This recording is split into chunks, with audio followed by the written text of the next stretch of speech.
All right, everybody. Good morning. Hope you guys are doing well today. And we've got some more right tackles to take a look at here. We're going to be taking a look at day three right tackles from here on out. Yes, I did actually get that right this time. We are now on to the day three right tackles. And then at the end of the day, we'll be done with the offensive line and we'll have basically two positions remaining. It'll take like 5 more days for us to get through everything, but we're right near the end. So just hold on. I know that this series has gone on long enough. I know that these videos are not for everybody, but that's what we're doing right now. That's what we're punching through. So let's get through these right tackles, these day three right tackles, and let's swing on over to the defense to wrap things up over the next week. But okay, we've got first guy. This is a guy the Seahawks have met with, Chase Lundt of UConn. So he does have a lot of familiarity playing football with Christian Haynes.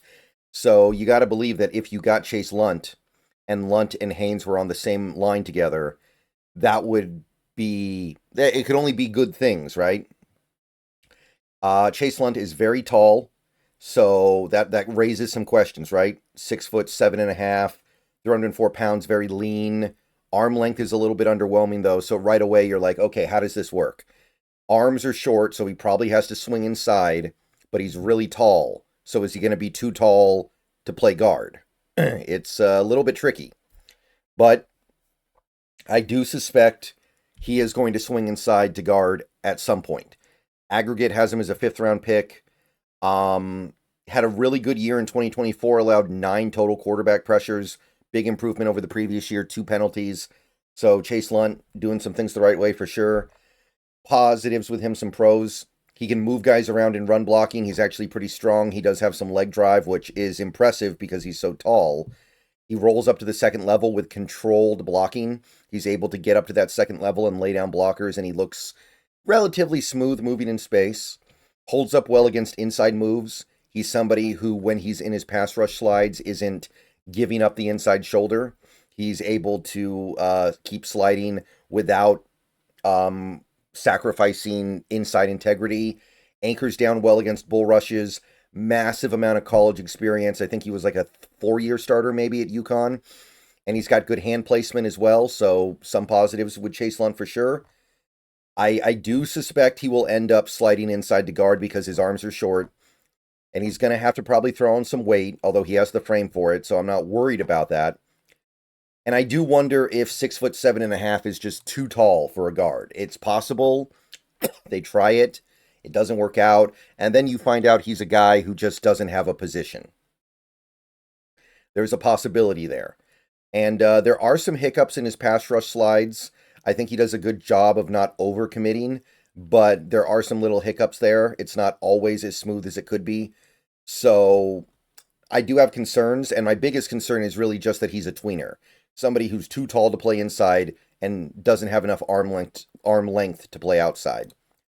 But overall, I think that he will figure it out. I like the fact that he already has a pretty decent understanding of leverage. I like the fact that he's able to move guys in run blocking. That tells me a slide inside could work. I could see him maybe being a good left guard with some ability to back up at both tackle spots. I do wonder if maybe the transition from UConn opponents to NFL opponents will be a little much for him. I think there's enough here, though, for me to be into at least somewhat. I couldn't quite get him to the third round, too many questions. I got close, though. I ended up putting him in the very early fourth, so just outside the top 100, basically. And I think he's got a shot here. He's got a shot in a couple of different ways, even if some of the ways are going to be fraught with peril. Okay, next right tackle is going to be Logan Brown of the Kansas Jayhawks. Another taller guy, 6 foot 6 and 3/8, 3/8.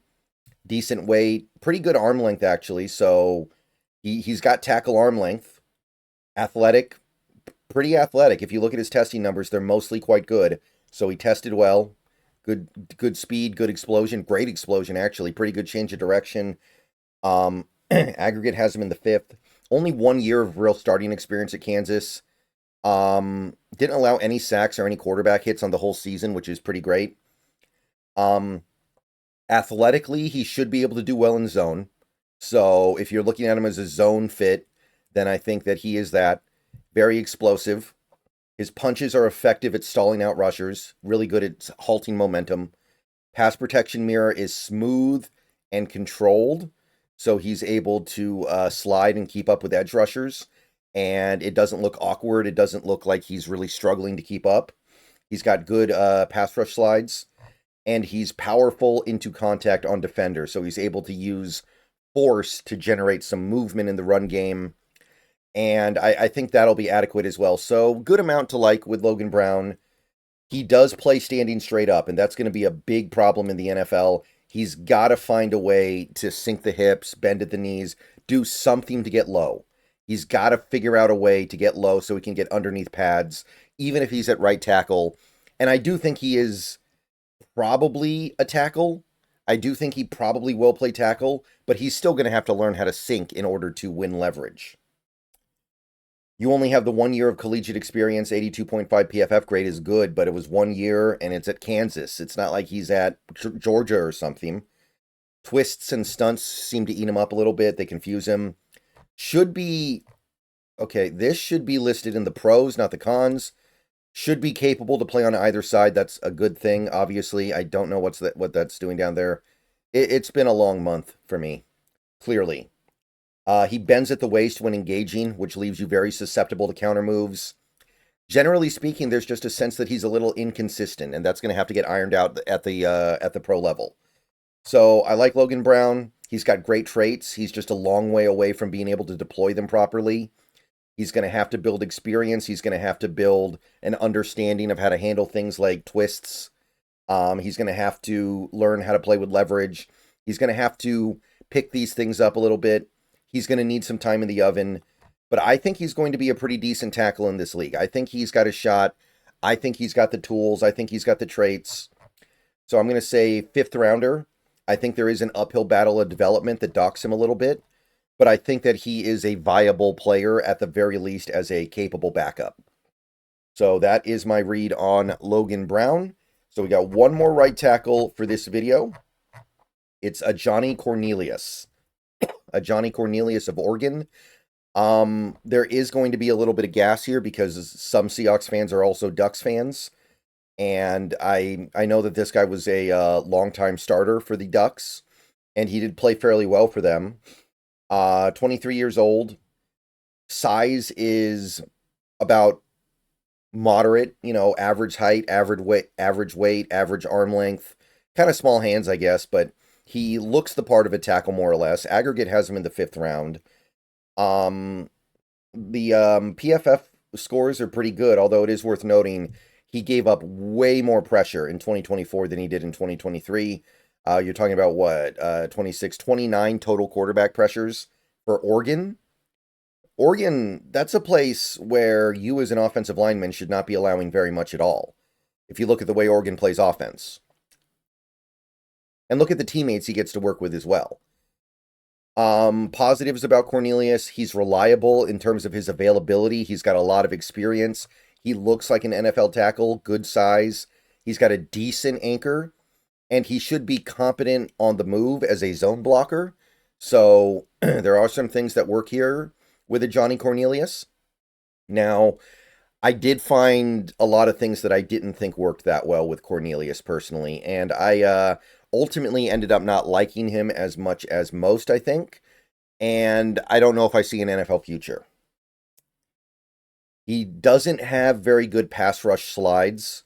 His pass rush slides look labored. He does the heel clicking a little bit. I don't think his pass slides are going to be good enough to hang with NFL rushers, which makes me think he's going to have to swing inside, and that comes with its own problems. His hands are inconsistent. He doesn't use his hands consistently well. He doesn't battle with his hands. He doesn't place his hands as well as he needs to. He plays straight up and gets beaten in the leverage game, and he's not even that tall, which is frustrating. Probably destined for a swap to the inside to cover up his deficiencies, like I said. And it's not like this guy's a powerhouse, right? If he swings inside the guard, there are going to have to be other things that he brings to the table. I don't know if I see that either. Like, he's weak against power rushers at the end of the day, even though I think he has a decent anchor. He's okay in zone, but it's not like he's going to swing inside and become a run game mauler. I don't think he has that skill set. So I don't think you're looking at that much here. I don't think you're looking at really somebody with much potential.